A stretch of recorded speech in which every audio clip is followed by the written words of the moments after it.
ओम गंग गणपते नमः। आप सभी का आपके अपने चैनल हिंदी स्टोरी बुक पर बहुत बहुत स्वागत है।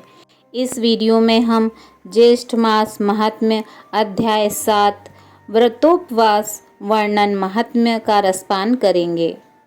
इससे पहले के सभी अध्याय मेरे चैनल पर उपलब्ध हैं। आप वहां जाकर इन कथाओं का रसपान कर सकते हैं। आइए श्रवण करते हैं अध्याय 7 व्रतोपवास वर्णन महात्म्य। ऋषि कहने लगे कि हे स्कंद जी, आगे ज्येष्ठ मास का महात्म्य और भी कहिए, क्योंकि इसके सुनने मात्र से ही मनुष्य सब पापों से मुक्त हो जाता है। स्कंद जी कहने लगे कि इस मास में उपवास करने से भगवान श्री हरि विष्णु अत्यंत प्रसन्न होते हैं, इसलिए इस मास में उपवास व्रत को करना चाहिए, क्योंकि मासोपवास व्रत 1,00,000 उपवास के समान होता है।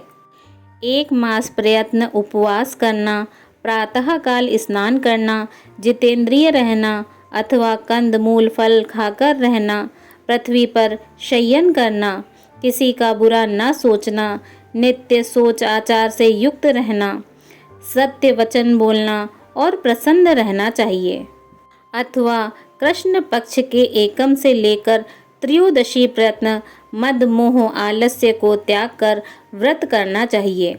पूजा स्थान में बैठकर व्रत करना चाहिए। त्रयोदशी के दिन मंगल स्नान करना चाहिए। पूजा स्थान में बैठकर पुण्याह वाचन कर, देवताओं का अधिवासन कर, स्वर्ण, चांदी, तांबा तथा मिट्टी का घट स्थापित करें। उसमें पंचरत्न डालकर घट पर भगवान श्री हरि विष्णु की प्रतिमा स्थापित करें।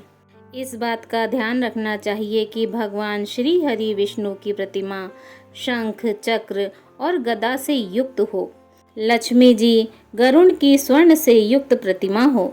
अपने ग्रह सूत्र के अनुसार प्रथम ब्रह्मादि मंडल देवता की स्थापना करें। 4 द्वार से शोभित पुष्पों का मंडप बनावें। केले के स्तंभ से युक्त करें और विविध प्रकार के तोरण से युक्त करके मंडप के मध्य भाग में भगवान श्री हरि विष्णु को स्थापित करें। इसके पश्चात अनेक प्रकार के पकवान, पायस, खांड और दही मिला भात, ऋतु के पुष्प, नारियल, फल, धूप, दीप, तांबुल और अन्य सुगंधित वस्तुओं से भगवान श्री हरि विष्णु का पूजन करें। रात्रि को पुराणों की कथा श्रवण करें, जागरण करें और श्री हरि के भक्तों से कीर्तन कराएं। प्रातःकाल होने पर नदी में स्नान करें।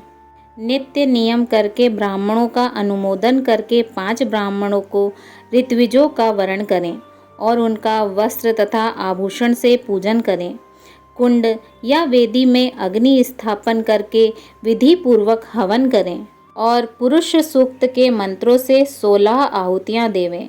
शर्करा, घृत, तिल, खीर की 108 आहुतियाँ विष्णुर्नुकेति मंत्र से देवें। हवन के पश्चात पूर्ण आहुति कर शेष हवन को समाप्त करें। ऋषियों को दक्षिणा देकर गौओं का दान दें। छाता व जूता का दान करें। 10 प्रकार के जो दान हैं वह भी देवें और अपनी शक्ति के अनुसार ब्राह्मण भोजन करावें। उसके पश्चात दक्षिणा देकर प्रसन्न करें। 2 वस्त्रों से भूषित जो विष्णु जी की प्रतिमा है, यह अन्य गुरु को दान देवें। दान देते समय यह कहकर दान दें, हे केशव भगवान, आप इस प्रतिमा को ग्रहण करें। देने और लेने वाले दोनों का उद्धारकर्ता केशव भगवान है। हे केशव भगवान, आप लेने और देने वाले दोनों का उद्धार करें। आपको हमारा नमस्कार है। ऐसे प्रार्थना करके दक्षिणा सहित भगवान श्री हरि विष्णु की प्रतिमा कुटुंबी और श्रोत्रिय श्रेष्ठ ब्राह्मण को देकर व्रत का पारण करें। जो मनुष्य जगती तल में इस दुर्लभ व्रत को करते हैं, वे शोक और मोह से छूटकर अवश्य ही मनोवांछित फल प्राप्त करते हैं। इस व्रत को 13 वर्ष प्रयत्न करके व्रत की संपूर्ण सिद्धि के लिए अति दुर्लभ उद्यापन करें।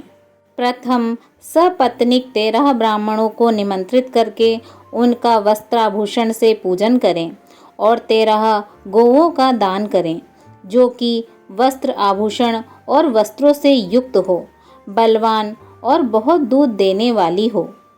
गोवों के साथ यथाशक्ति दक्षिणा देकर ब्राह्मण को भूयसी दक्षिणा देवें। अपनी प्रवृत्ति के अनुसार पूर्वोक्ति हवन आदि कर्म करें। श्रेष्ठ विष्णु जी के व्रत में किसी प्रकार की कंजूसी न करें। यथाशक्ति जो कुछ भी किया जाता है वह सब सफल होता है, और जो दंभिक अथवा शठ हैं उनका सब किया हुआ निष्फल चला जाता है। इसलिए सभी उपायों से अपनी शक्ति के अनुसार भगवान श्री हरि विष्णु का पूजन करना चाहिए। इति श्री ज्येष्ठ मास महात्म्य व्रतोपवास महात्म्य वर्णन 7वां अध्याय संपूर्ण। बोलिए श्री हरि विष्णु भगवान की जय। माता लक्ष्मी की जय।